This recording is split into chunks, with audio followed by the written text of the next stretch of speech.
Hello. Good evening students. कैसे हैं सभी लोग? उम्मीद है अच्छे होंगे। तो मैं अरुण कुमार आपका फिर से आपके अपने इस चैनल पर स्वागत करता हूं। तो कल हमने देखा था अनुच्छेद 12 और उम्मीद है सभी को याद भी होगा और अच्छे से समझा भी होगा। अगर किसी को कोई चीज़ समझ में ना आई हो तो मुझे फिर से बता सकते हैं। और एक बार फिर से हम कल की जो क्लास थी उसे 5 मिनट में रिकॉल करते हैं, फिर उसके बाद आगे बढ़ेंगे। तो कल हमने देखा था बच्चे कि विश्व में मौलिक अधिकारों का विकास। विश्व में मौलिक अधिकारों का विकास एक बार 5 मिनट में रिकॉल कर लेते हैं, फिर उसके बाद अपनी आगे की क्लास शुरू करेंगे। तो हमने देखा था कि नंबर एक, सबसे पहले जो विकास हुआ 1215 में, राजा जॉन था ब्रिटेन का। राजा जॉन ब्रिटेन का, और इसने बनाया अधिकारों का मैग्ना कार्टा। अधिकारों का मैग्ना कार्टा, याद होगा आपको। दूसरा नंबर पर हमने देखा था कि फिर 1689 में ब्रिटेन की संसद ने पास किया अपने यहाँ से। याद कर पा रहे हैं सभी लोग? ठीक। तीसरे नंबर पे 1789 में फ्रांस, और उस समय वहां का राजा था लुई 16वां। ठीक। उसके बाद देखा था हमने अमेरिका, 1791 अमेरिका में bill of right, bill of right pass हुआ। ठीक। अब भारत में हमने देखा था, फिर भारत में हमने क्या देखा था कि 1917 से 19 के बीच डिमांड की गई थी कांग्रेस के द्वारा। कांग्रेस के द्वारा डिमांड की गई। फिर उसके बाद 1925 में एनी बेसेंट द्वारा।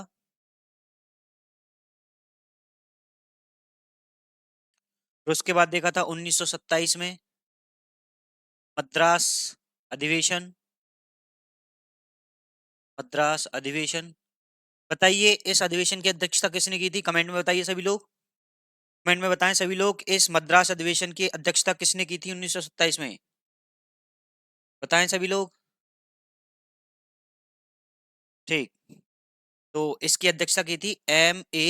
अंसारी। ठीक। उसके बाद आगे हमने देखा था 1931 कराची अधिवेशन। कौन सा अधिवेशन? कराची अधिवेशन। देखिए ये अधिवेशन आपके हिस्ट्री में भी सहायता करते हैं। हिस्ट्री में सीधा सीधा क्वेश्चन पूछा जाता है कि निम्न में से किस अधिवेशन में मूल अधिकारों की मांग की गई थी। तो उसमें चार ऑप्शन होंगे आपके, और उसमें से एक अधिवेशन आपको कराची मिल सकता है, तो तीन नहीं मिलेंगे आपको। और दूसरा, अगर मद्रास अधिवेशन दे दिया तो फिर उसमें कराची अधिवेशन नहीं होगा और तीन अन्य होंगे। तो आप आसानी से पहचान सकते हैं। तो बताएं मुझे कि इस कराची अधिवेशन की अध्यक्षता किसने की थी? किसने की थी? याद होगा सभी को, लिखवाया गया था। कराची अधिवेशन। कराची अधिवेशन की अध्यक्षता की थी बच्चे सरदार वल्लभ भाई पटेल। सरदार वल्लभ भाई पटेल। ठीक है। देखिए बच्चे, कोई भी पॉइंट हो जीएस का, मैं जैसा समझता हूं कि जीएस अलग से नहीं पढ़ी जाती, सारे सब्जेक्ट एक दूसरे से लिंक होते हैं। हमें क्या करना है कि अगर मान लीजिए हिस्ट्री का कोई पॉइंट यहाँ पे आ रहा है, तो हम हिस्ट्री से रिलेटेड उतने सारे पॉइंट हम यहाँ पे कवर करके देखेंगे, लिंक करके। अगर पॉलिटी का कोई पॉइंट हिस्ट्री में पहुंचता है तो उसे तुरंत वहां लिंक करके देखें। ये चीजें एक दूसरे से कनेक्टेड है, और कनेक्ट करके अगर हम पढ़ते हैं तो चीजें याद करने में ज्यादा आसानी होती है हमें। तो हम जितनी भी कोशिश करेंगे अपनी इन क्लासेस में, एक दूसरे से कनेक्ट करने की कोशिश करेंगे। तो ठीक है, आगे बढ़ते हैं। तो 1925 में एनी बेसेंट द्वारा की गई थी। 1927 में मद्रास अधिवेशन, अध्यक्षता की थी M.A. अंसारी ने। और 1931 में कराची अधिवेशन, अध्यक्षता की थी सरदार वल्लभ भाई पटेल ने। आगे बढ़ते हैं।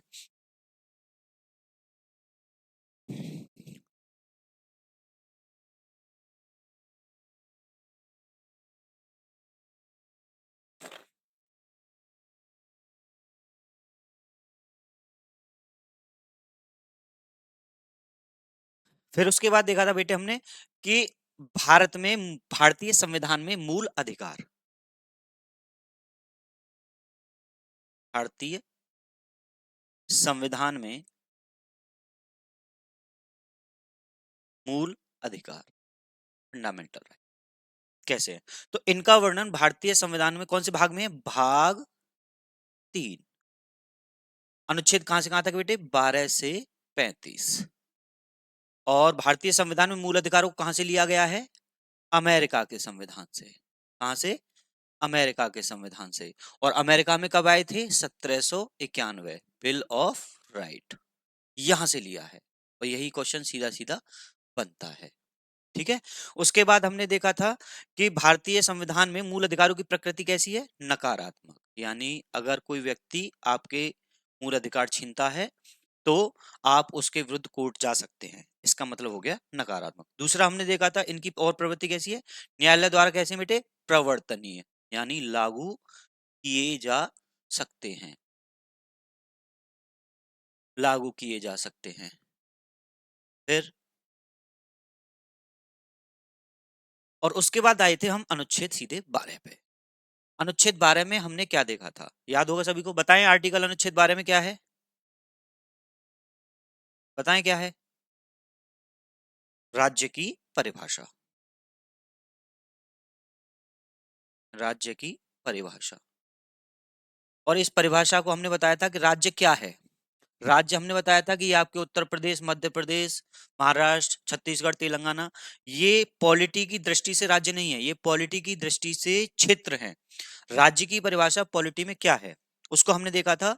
तो इसमें हमने देखा था बेटे राज्य के अंतर्गत कौन कौन आएगा। तो सबसे पहले आई थी कौन? संसद, जो सबसे ऊपर बैठे हैं, जो सबसे ऊपर आपके लिए कानून बनाने के लिए बैठी है, कौन? संसद। और संसद या इसी को कहेंगे संघ की सरकार, और संघ बोले तो भारत, संघ की सरकार। दूसरे नंबर पे हमने देखा था राज्य विधान मंडल, यानी जो राज्य में कानून बनाता है, राज्य विधान मंडल, यानी राज्य की सरकार। समझ में आ रहा है? कल पूरा देखा था, क्योंकि सबसे ऊपर कौन बैठा है कानून बनाने के लिए? संसद या संघ की सरकार। दूसरे नंबर पे राज्य विधानमंडल या राज्य की सरकार। जैसे जैसे नीचे चले चले आए वही आपका राज्य है। अच्छा, इससे नीचे अब आप कहां आओगे? सीधा राज्य से नीचे जिला, जिला। और उससे नीचे जाएंगे तो ब्लॉक, या फिर कहें क्षेत्र। और उससे नीचे जाएंगे तो ग्राम पंचायत। अच्छा, इन्हीं तीनों को क्या बोला जाता है? स्थानीय निकाय। ये आपके राज्य हैं। अच्छा, अब सुप्रीम कोर्ट ने अपने क्षेत्र में, अपने क्षेत्राधिकार में कुछ और भी राज्य बताए हैं कि राज्य और कौन कौन हो सकता है।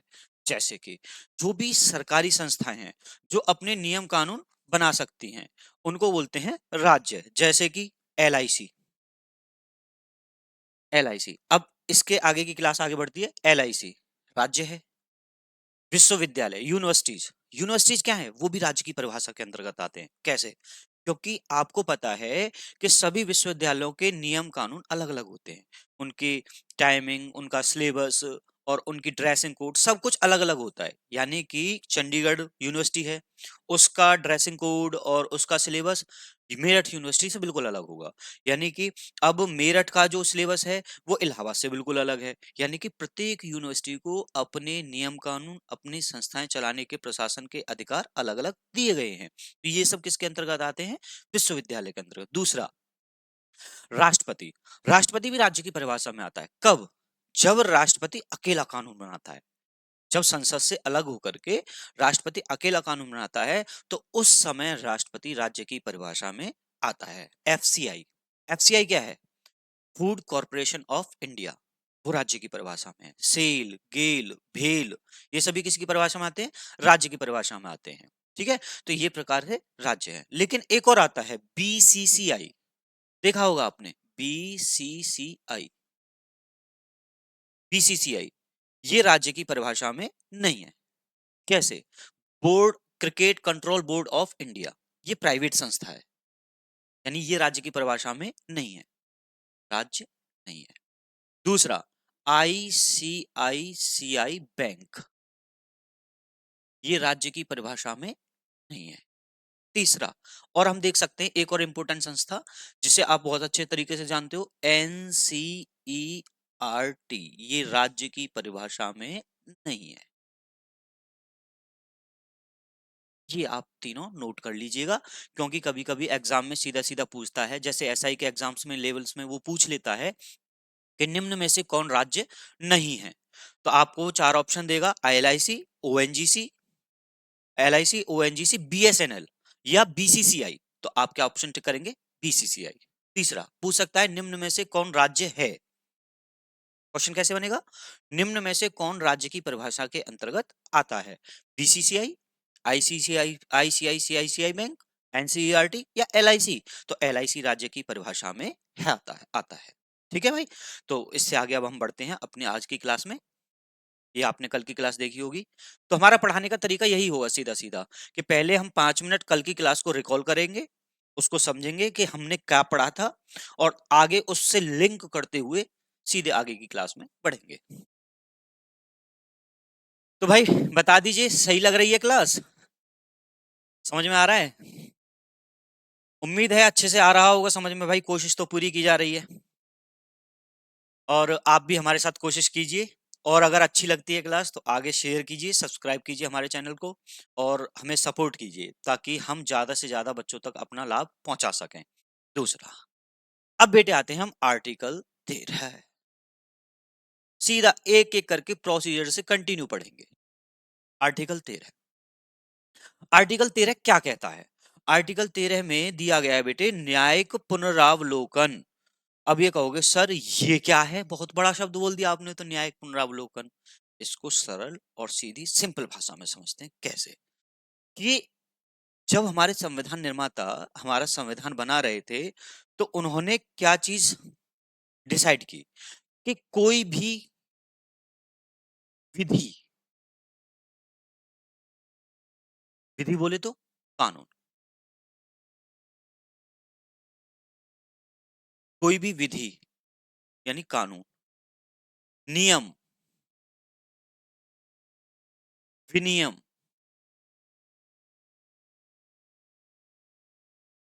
कोई भी विधि, कानून, नियम, विनियम, प्रथा, जैसे प्रथाएं चली आ रही हैं हमारे यहाँ पे पहले से ही, सती प्रथा, बाल बाल विवाह प्रथा और बाल हत्या प्रथा। तो प्रथा, रूढ़ी, रूढ़ियां यानी जैसे जो पहले से ही प्राचीन काल से चले आ रहे हैं नियम, ऐसे कोई भी कानून, नियम, विनियम, प्रथा, रूढ़ी अगर संविधान का, अगर संविधान का पूरी तरह से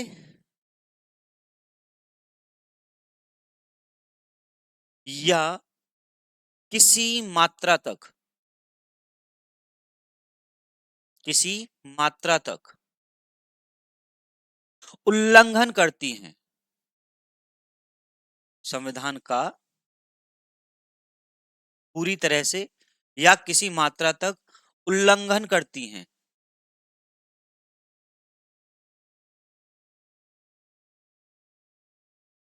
उल्लंघन करती हैं, तो उनका न्यायिक पुनरावलोकन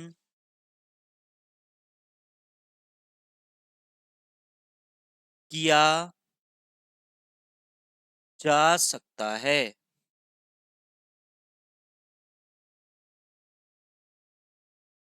न्यायिक न्यायिक पुनरावलोकन किया जा सकता है। अब समझ में नहीं आया बच्चों के, अच्छे से समझते हैं इसे, अच्छे से समझते हैं। विधि, नियम, विनियम, और इसमें भी बेटे सबसे पहले हमने बोला संविधान का, और संविधान में भी किसका? आप एक चीज समझ सकते हो, मूल अधिकारों का। किसका? मूल अधिकारों का। अब मूल अधिकारों का संशोधन करना, सॉरी, उल्लंघन कर रही है कोई भी विधि, नियम या कानून, रूढ़ी या प्रथा, तो उसके लिए न्यायिक पुनरावलोकन की व्यवस्था की गई है। कैसे? सबसे पहली बात, हम एक चीज समझते हैं, न्यायिक पुनरावलोकन। इस शब्द को समझेंगे तो मुझे लगता है ये पूरा का पूरा स्टेटमेंट आपके समझ में आ जाएगा। तो न्यायिक पुनरावलोकन, न्यायिक मतलब क्या समझते हो? न्याय। और ये कौन करेगा? न्यायपालिका। कौन करेगी? न्यायपालिका, यानी आपके जो कोर्ट है। अब इस शब्द को तोड़िए, देखिए शब्द में ही होती है परिभाषा, शब्द में ही परिभाषा होती है, जरूरत होती है बस उसको पहचानने वाले की। तो पुनरावलोकन, पुनर्माने क्या होता है? दोबारा। पुनर्माने क्या होता है? दोबारा। तो इसे कहेंगे दोबारा। अवलोकन माने क्या होता है? देखना। तो दोबारा देखना, यानी कि दोबारा देखना यानी चेक करना कि इस नियम ने, मान लीजिए अब पहले से कोई प्रथा चली आ रही थी, जैसे कि हम लेते हैं सती प्रथा। सती प्रथा चली आ रही है, पहले से ही चली आ रही है कि अगर किसी स्त्री का पति मर गया है तो उस स्त्री को भी उसी के साथ जला दिया जाता था पहले, चाहे स्त्री कितनी भी छोटी ही क्यों ना हो। और पहले तो पता है बाल विवाह प्रथा थी, तो छोटी छोटी बच्चियों का विवाह बड़े बड़े लोगों से कर दिया जाता था जिनकी उम्र बड़ी है। तो अगर वो पति मर गया है तो उस स्त्री को भी उसी के साथ चिता पर बैठ के जिंदा जला दिया जाता था। तो अब आप खुद सोच करके बताइए, क्या यह प्रथा सही है? सही है? नहीं। इसका मतलब इससे मूल अधिकारों का उल्लंघन हुआ है। अब उल्लंघन हुआ है तो किसने किया है? प्रथा ने किया है। लेकिन अब हमारा संविधान लागू हो चुका है। संविधान लागू कब हुआ है? 26 जनवरी 1950। और 26 जनवरी 1950 को संविधान हो गया लागू। और लागू हो गया तो लोगों को क्या मिल गए? मूल अधिकार। क्या मिल गए? मूल अधिकार। और अगर अब ऐसी कोई प्रथा चलाई जाती है तो वो व्यक्ति क्या कर सकता है कि जनाब मेरे मूल अधिकारों का उल्लंघन हुआ है और मैं जा रहा हूं सीधा कोर्ट। मैं जाऊंगा सीधा कोर्ट, क्योंकि हमने बताया था प्रकृति कैसी है? नकारात्मक। अगर उल्लंघन होता है तो हम सीधे कहां चले जाएंगे? कोर्ट। तो अगर मान लीजिए इस प्रथा के तहत किसी स्त्री के मूल अधिकारों का उल्लंघन हुआ तो अब वो सीधी कहां जाएगी? कोर्ट। अब कोर्ट में जाकर के अब कौन देखेगा उसे? न्यायपालिका, कि सही हुआ है या गलत। और इसी को बोलेंगे न्यायिक पुनरावलोकन, कि इस प्रथा में जो भी चीजें हैं क्या वो सही है या गलत है। तो इसको कौन बताएगा? न्यायपालिका। और यही व्यवस्था कहलाएगी न्यायिक पुनरावलोकन। रूढ़ी, रूढ़ी यानी जैसे भी कोई भी नियम कानून पहले से ही चला आ रहा है। विधि, कानून। अब मान लीजिए संविधान लागू हो गया और संविधान के बाद ऐसा कोई कानून बनाया जाता है जो मूल अधिकारों का उल्लंघन करता है, तो एग्जाम्पल से समझते हैं। कैसे? हमने देखे थे किसान कानून।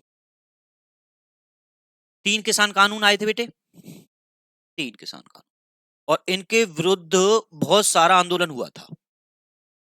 यहाँ पे नोएडा पे और गाजियाबाद बॉर्डर पे, यहाँ पे बहुत सारा अ, आंदोलन हुआ सरकार के विरुद्ध, किसानों ने किया। किसान कानून थे, किसने बनाए? संसद ने।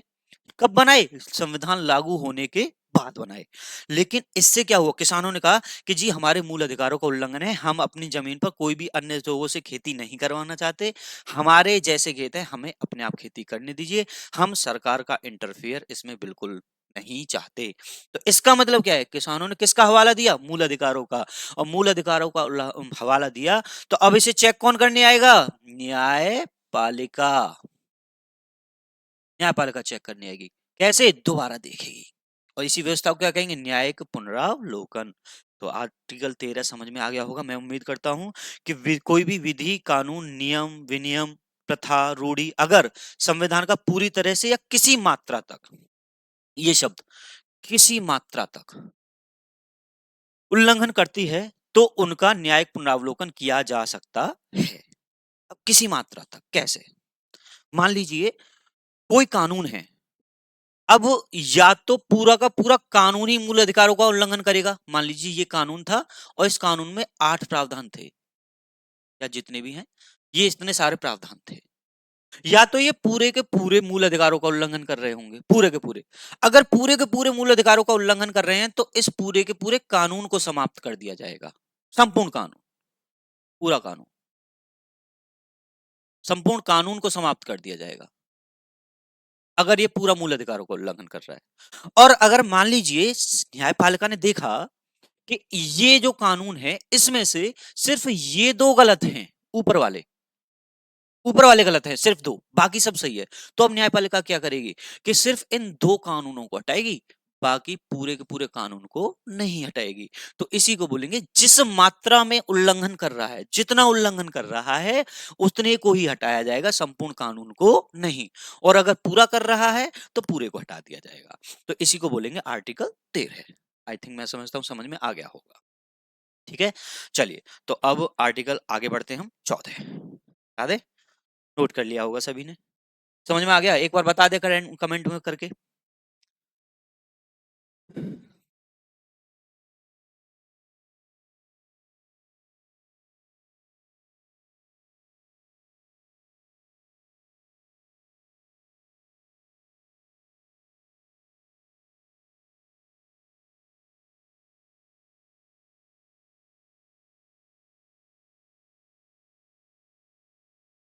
और अब आगे आने वाले आर्टिकल मुझे लगता है आप लोग इनसे परिचित होंगे।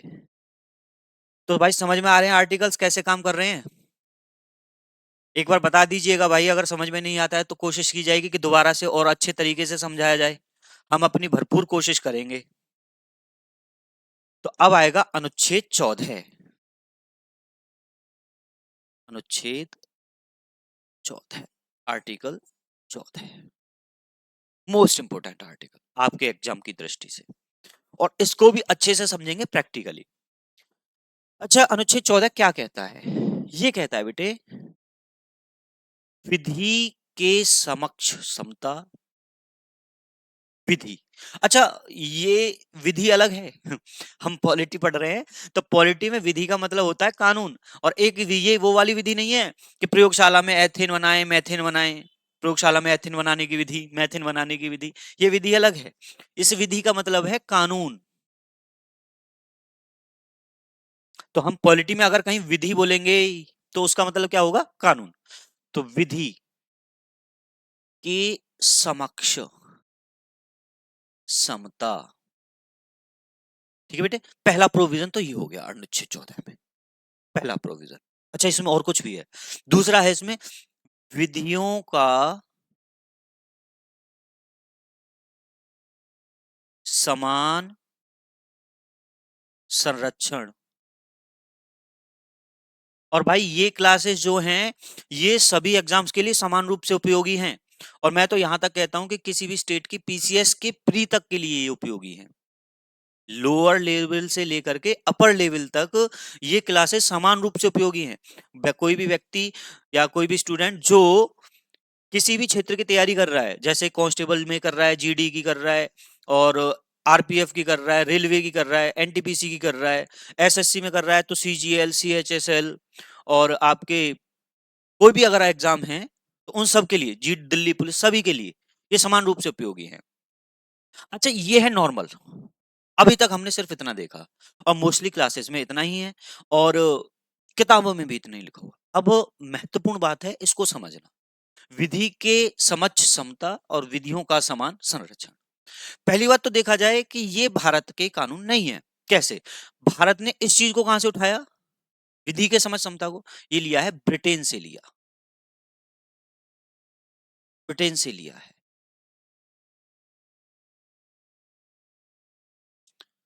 और दूसरा, विधियों का समान संरक्षण, ये कहां से लिया है? ये लिया है बेटे अमेरिका से, अमेरिका से लिया है।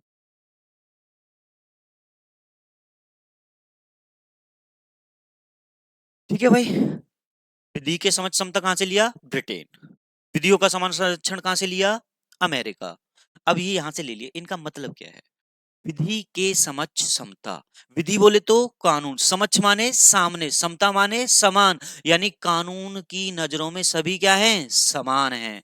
कानून की नजरों में सभी समान हैं।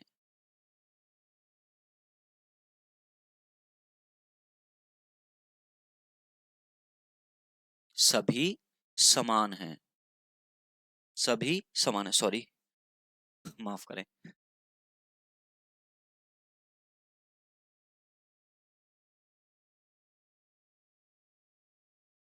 कानून की नजरों में सभी समान हैं। यानी विधि का शासन, कानून का शासन, किसी व्यक्ति का शासन नहीं है, कानून की नजरों में समान है। इसका मतलब क्या है? यानी कि किसी व्यक्ति को जिसने जो अपराध किया है उतना ही दंड मिलेगा, ना तो कम मिलेगा ना ही ज्यादा। कैसे? ना ही कम मिलेगा और ना ही ज्यादा। कैसे समझते हैं? मान लीजिए दो व्यक्ति हैं, ए और बी। ए और बी, और इस ए की जो स्थिति है समाज में बहुत ऊंची है। मान लेते हैं ये है प्रधान, ये प्रधान है, और ये एक है आम इंसान। आम इंसान, आम इंसान है। अब दोनों ने मान लीजिए समान अपराध किया है। अपराध कैसा है दोनों का? समान, समान अपराध है। अब जब ये व्यक्ति दोनों कोर्ट जाएंगे तो इनके विरुद्ध मुकदमा चलेगा। अब जब इनके विरुद्ध मुकदमा चलेगा तो ए तो प्रधान है, तो क्या जज साहब ये कह सकते हैं भाई ये ए प्रधान है, इसको थोड़ी कम सजा देते हैं, मान लीजिए इसको 2 साल की सजा देते हैं। अब भी तो आम इंसान है, छोटा है, कोई बात नहीं, इसको 5 साल की दे दो।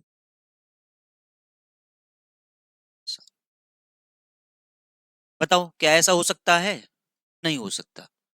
क्यों नहीं हो सकता? क्योंकि बेटे दोनों का अपराध कैसा है? समान है। यानी कानून की नजरों में कोई भी विशेष नहीं है। कानून की नजरों में दोनों कैसे हैं? बराबर। कानून की नजरों में दोनों कैसे हैं? बराबर। तो मैं इसे एक चीज से और कह सकता हूं कि विशेषाधिकारों की समाप्ति। कोई भी विशेष नहीं है, किसी को कोई विशेष अधिकार नहीं है। अगर कानून अपराध किसी ने एक जैसा किया है और तो कोई भी व्यक्ति हो उसको दोनों को समान सजा मिलेगी। विशेषाधिकारों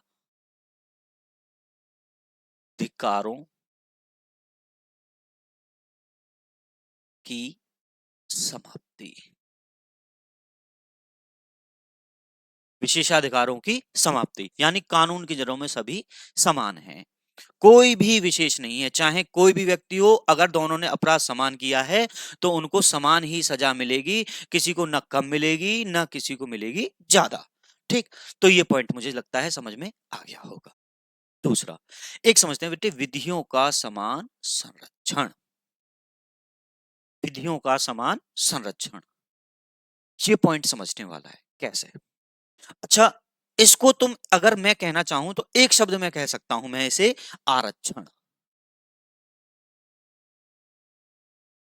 आरक्षण, और आरक्षण का मतलब क्या है? किसी को विशेष परिस्थिति में लाभ प्रदान करना। लाभ प्रदान करना यानी कि परिस्थिति, परिस्थितियों के अनुसार कमजोर वर्गों को, कमजोर वर्गों को, और ये कमजोर वर्ग कौन है? जैसे महिला, बच्चे, दलित, पिछड़े लोग, ये सब क्या है? कमजोर वर्ग हैं। इनको लाभ प्रदान करना, लाभ प्रदान करना। समझ में आ रहा है? यानी परिस्थितियों के अनुसार कमजोर वर्गों को, यानी कमजोर वर्ग कौन से हैं? महिला, बच्चे, दलित, पिछड़े लोग को लाभ प्रदान करना। कैसे? भाई देखिए, हमारा जो संविधान है वो कहता है कि सभी को समान न्याय मिलेगा, चाहे समान न्याय सामाजिक हो, आर्थिक हो, राजनीतिक हो, सभी सभी कैसे हैं? समान। क्योंकि पहले क्या दे दिए? कानून की नजरों में सभी कैसे हैं? समान। और जब समान है तो अगर मान लीजिए कोई व्यक्ति या महिला कमजोर है, कैसे? देखो हम कहते हैं ना कि हमारे वर्ग में महिला जो है कमजोर वर्ग है। कैसे? उसकी शक्ति को यहीं से नापा जाता है कि अगर कोई महिला कहीं पे काम करने जा रही है तो उसको कहते हैं कि इसको कम पैसे मिलेंगे और पुरुष को मिलते हैं ज्यादा।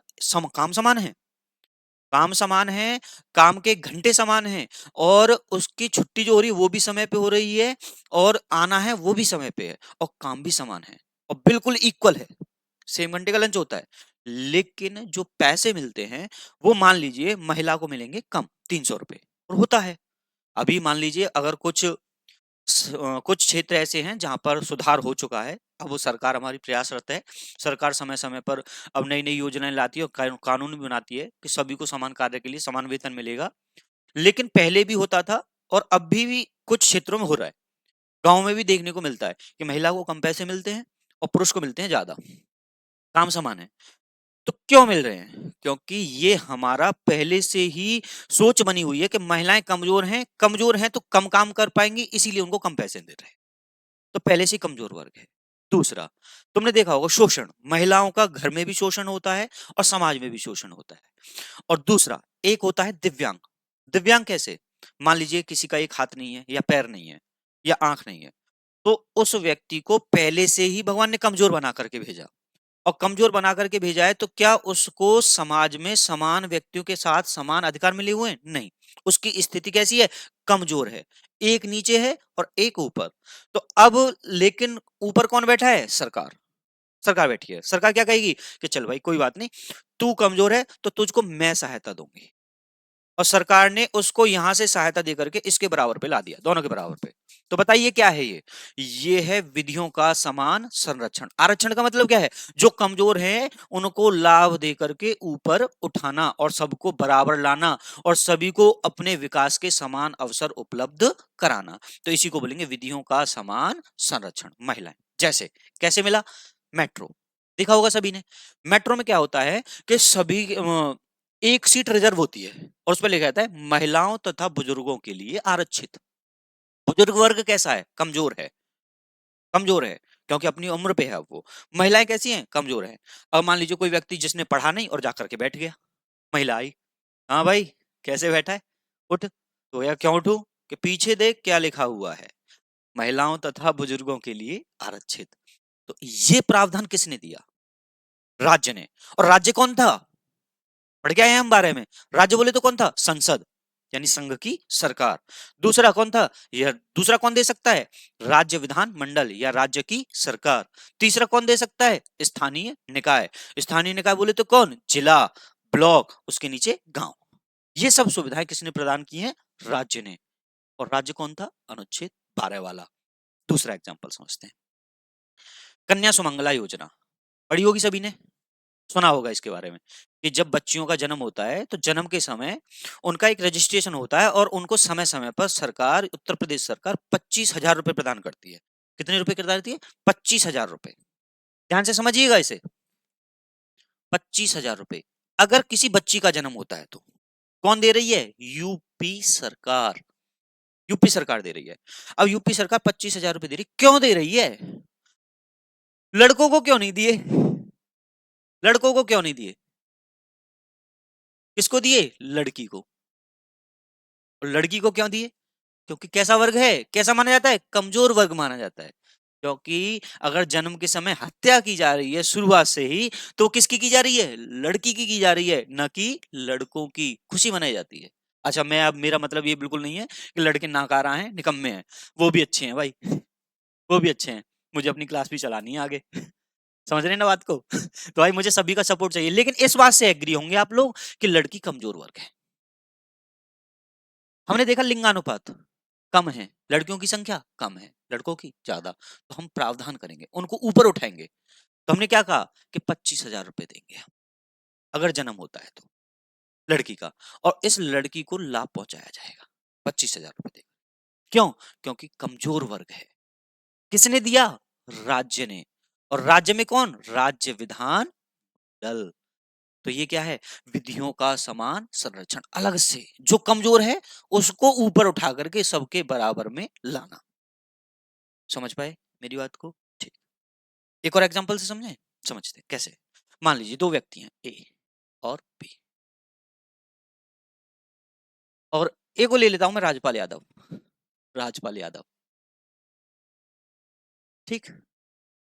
और दूसरे को ले लेता हूं मैं खली। कोई कॉम्बिनेशन है? मुझे तो लगता है नहीं है। ये दोनों इक्वल नहीं। अगर इन दोनों के बीच में कोई कंपटीशन कराया जाता है तो इन दोनों में कोई कंपटीशन नहीं है। और कंपटीशन भी किसका होगा? फाइट का। फाइट का कंपटीशन है। तो इसका मतलब है मैच शुरू होने से पहले ही खत्म हो गया, मैच शुरू होने से पहले ही खत्म हो गया, क्योंकि यहां पर एक व्यक्ति तो विशेष ऊपर है, क्योंकि इसकी शारीरिक स्थिति कैसी है, मजबूत, और एक व्यक्ति बिल्कुल नीचे है। कंपटीशन शुरू होने से पहले ही खत्म हो गया। तो इस चीज में अब हम क्या देखेंगे, अब राज्य क्या करेगा।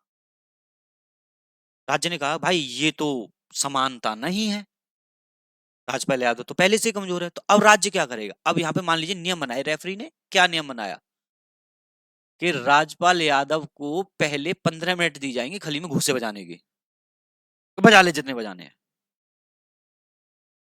अब तुम कहोगे कि सर वो तो फिर भी जीत जाएगा, लेकिन राज्य से जितना हो सकता था उसने किया, रेफरी से जितना हो सकता था उसने किया कि भाई इसको विशेष लाभ दो क्योंकि ये कमजोर है, ताकि दोनों कैसे हो सकें, बराबर। समझ पा रहे हैं बात को। तो इसी को हम क्या कहेंगे, आरक्षण। क्या कहेंगे, आरक्षण। इसी को हम आरक्षण कहेंगे कि जो कमजोर था उसको अलग से दे करके ऊपर उठाना और दोनों के बराबर में कर देना, यही है आरक्षण। और इसी को हम क्या बोलते हैं, विधियों का समान संरक्षण, यानी जो कमजोर है उसको अलग से लाभ दे करके दोनों की बराबर की स्थिति में लाना। तो ये था बेटे हमारा अनुच्छेद 14, और मैं उम्मीद करता हूं सभी की समझ में आ गया होगा। ठीक है बेटा। और इसी को बोलते हैं, एक और चीज नोट कर सकते हो, अनुच्छेद 14 में होता है नैसर्गिक न्याय, यानी प्राकृतिक न्याय। नैसर्गिक न्याय या प्राकृतिक, ये क्वेश्चन पूछा है कि प्राकृतिक न्याय का सिद्धांत देता है। क्वेश्चन कैसे बनेगा, प्राकृतिक न्याय का सिद्धांत देता है अनुच्छेद 14, अनुच्छेद 15, अनुच्छेद 16 या इनमें से कोई नहीं, तो आप बताएंगे अनुच्छेद 14 कि जो होना चाहिए एक्चुअल में वो चीज कौन सा अनुच्छेद दे रहा है, अनुच्छेद दे रहा है 14। बातें क्लियर हो गई। ठीक। तो मैं समझता हूं ये दोनों आर्टिकल समझ में आ गए होंगे, और मैं आज यहीं पर रोकते हैं इस क्लास को। Thank you very much.